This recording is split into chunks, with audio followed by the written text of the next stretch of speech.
നികുതി വെട്ടിപ്പിനായി വ്യാജ number plate ഘടിപ്പിച്ച് service നടത്തിയ റിക്കവറി വാഹനം മോട്ടോർ വാഹന വകുപ്പ് പിടികൂടി. പത്തനംതിട്ട മോട്ടോർ വാഹന വകുപ്പ് നടത്തിയ പരിശോധനയിലാണ് ഒരേ നമ്പർ പ്ലേറ്റ് ഘടിപ്പിച്ച 2 വാഹനങ്ങൾ കണ്ടെത്തിയത്. കൊല്ലം സ്വദേശിയായ ഉടമ പത്തനംതിട്ട സ്വദേശിക്ക് വാടകയ്ക്ക് നൽകിയ വാഹനങ്ങളാണ് ഇവ.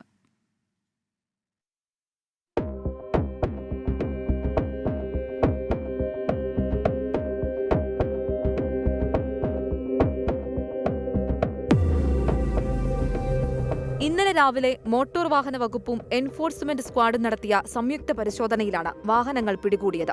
KL 02 BC 9864 എന്ന ഒരേ നമ്പറിലാണ് 2 റിക്കവറി വാഹനങ്ങൾ പത്തനംതിട്ട നഗരത്തിൽ സർവീസ് നടത്തിയിരുന്നത്.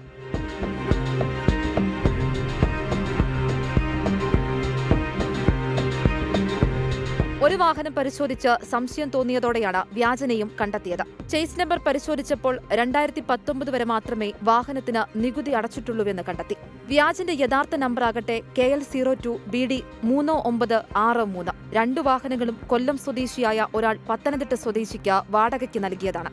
നമ്മൾ നോർമലായിട്ട് ഇതുവഴി ഇങ്ങനെ ഭാര്യാപുരത്തോടെ ചെക്കിങ്ങിന് വന്നപ്പം മറ്റൊരു വാഹനം ഇവിടെ പാർക്ക് ചെയ്യുന്നതായിട്ട് ശ്രദ്ധയിൽപ്പെട്ടപ്പം വാഹനം ഞങ്ങൾ ദൂരെ നോക്കിയപ്പോൾ വണ്ടി നമ്പർ ഇതുപോലെ രജിസ്ട്രേഷൻ നമ്പർ ഒരുപോലെ തോന്നിയതിൽ പ്രകാരം ഞങ്ങൾ വന്ന് പരിശോധിച്ചു. ആദ്യം കണ്ട വാഹനം ആദ്യം പരിശോധിച്ചു. അതിൻ്റെ ചേസസ് നമ്പർ ജെന്യുവൻ ആണെന്ന് മനസ്സിലായി. രണ്ടാമത് TVSൻ്റെ ഈ വർക്ക്ഷോപ്പിൽ കയറി പരിശോധിച്ചപ്പോൾ അപ്പോഴും ആ വാഹനവും സെയിം ചേസ് നമ്പറുള്ള അല്ല, മറ്റൊരു ചേസ് നമ്പറുള്ള വാഹനമാണ്. അതും വാഹനം ജെന്യുവനാണ്. ഈ 2 വാഹനവും ജെന്യുവനാണ്. വാഹനം കസ്റ്റഡിയിലെടുത്ത മോട്ടോർ വാഹന വകുപ്പ് പോലീസിനെ വിവരം അറിയിച്ചിട്ടുണ്ട്.